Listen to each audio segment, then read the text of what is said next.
Hi, I'm Holly at HS Homemade, www.hshomemade.com. Today, I haven't done a video in a while, and today I'm going to show you something that is in the Paper Crafts magazine for this issue. You can see that I've already written on this page, but this is the card, and it's a shading and masking and embossing technique.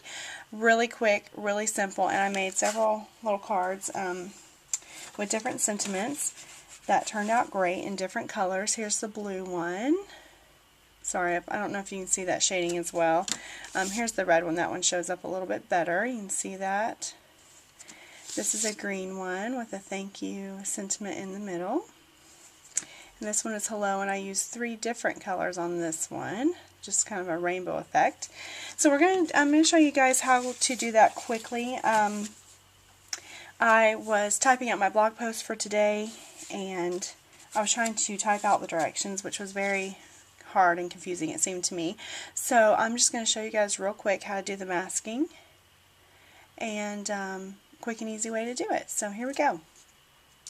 We're going to do blue today. We're going to do blue in the video. And what you need is you need a post-it note, just a post-it, regular post-it note, a circle punch, whatever ink color that you want to use. Today we're going to do blue, and I have 2 shades of blue that we're going to combine. It's Stampin' Up! Not Quite Navy and Stampin' Up! Baja Breeze. Also, you'll need a Versamark ink pad.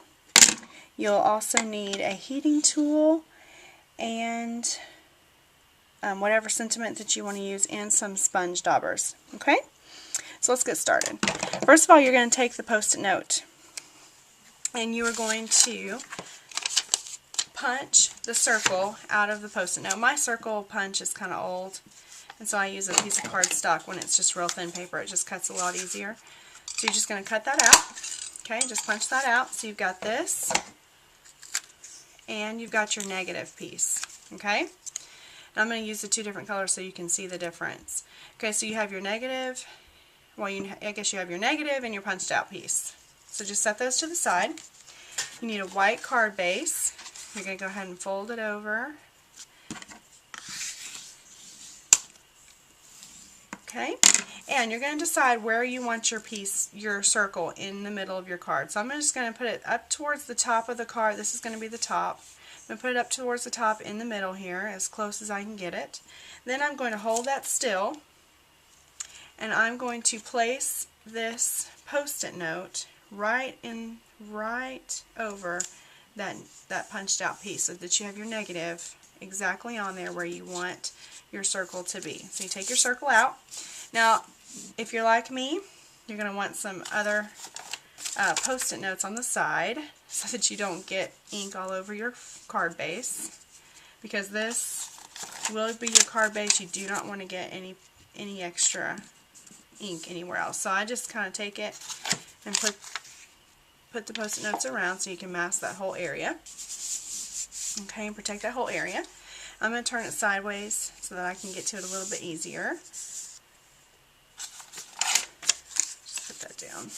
Okay. So what you're going to do is, I started from the bottom and went up. You can either start from the top and go over, or from the side, whatever you want to do. I started with my darkest color, so I'm going to start with Not Quite Navy, and I'm just going to ink it up a little bit on my sponge. Okay, I'm going to move that over to the side so it's not in my way. And you're just going to start at the bottom. Now I want this to be pretty dark, so I'm going to get this pretty dark before I start moving upwards. And just kind of slowly move upwards. Okay. Now, that's where I'm going to stop with the Not Quite Navy. Now I'm going to come in with my Baja Breeze, the little lighter blue.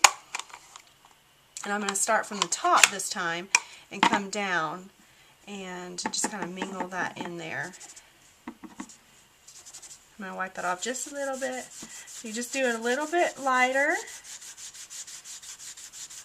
You just kind of want to do it real light and just kind of blend it in. Okay, and it doesn't have to be perfect, and just have a little fun with it. And like I said, I did a 3 colors. Did kind of a rainbow effect. Just have fun and do whatever you want to. So then you take this off and you have your circle. How cool is that? So what we're going to do now is, I'm not actually going to do this on film, but I'm just going to tell you. So you'll pick a sentiment that fits in the middle of this circle, okay? So just look through your stamp sets and just pick something that you would like to put in the middle. I did a celebrate, a thank you, a be unique, and a hello. So you can do whatever you want to. And you need to get your white embossing powder. And you'll take your Versamark pad, you'll put your sentiment and use the Versamark ink and put it right here in the middle or wherever you want it in this circle. Put the white embossing powder on it and use your heat tool, and then you will come out with the embossed image on the card. And how cute. That is very easy. What I did was I did all my shading first of all my cards. So see, I did a red, green, blue, and then a tricolor. So I did all my shading first, put them aside as I did them. And then I came in and I did all my Versamark and went ahead and sprinkled the powder on it and just set it aside, and then I heated them all at the same time. So you can do these, you know, it's really easy to do several of them at a time. So I hope you guys enjoyed the video. Hope that made a little bit more sense, and have fun making some of these cards for yourself. Thank you, and I'll catch you next time.